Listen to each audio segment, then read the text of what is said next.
શ્રી કૃષ્ણ।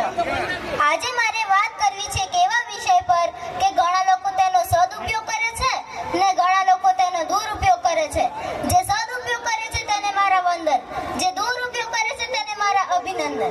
મારા વિષયનું નામ છે મોબાઈલ आशीर्वाद के अभिशाप।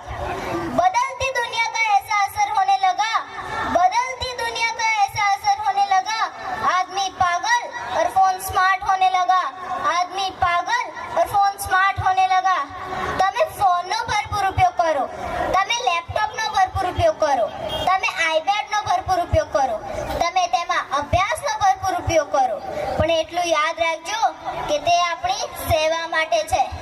હું તો એટલું જ કહેવા માંગુ છું કે તેનો વિવેકપૂર્વક ઉપયોગ થાય ને તો તે આશીર્વાદ, ને તેનો દુરુપયોગ થાય ને તો તે અભિશાપ। આગળથી તો ગળ્યું લાગે છે પણ આખી જિંદગી બરબાદ કરી નાખે છે। મારે તમને એક વાર્તા કહેવી છે। એક શાળામાં એક શિક્ષકે બધા વિદ્યાર્થીઓને નિબંધ લખવાનું કહે છે। વિષયનું નામ હોય છે માં।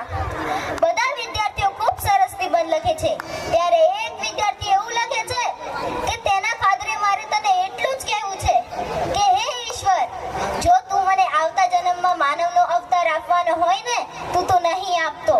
મારે મોબાઈલ બનવું છે કેમ કે મારી મમ્મી જેટલો મને પાસે રાખે છે ને એનાથી વધારે તો મોબાઈલને પાસે રાખે છે। અને જો તું મને માનવનો જ અવતાર આપવાનો હોય ને તો મને ઓફલાઈન મમ્મી આપજે કે જે મારા સાથે રમે, મારો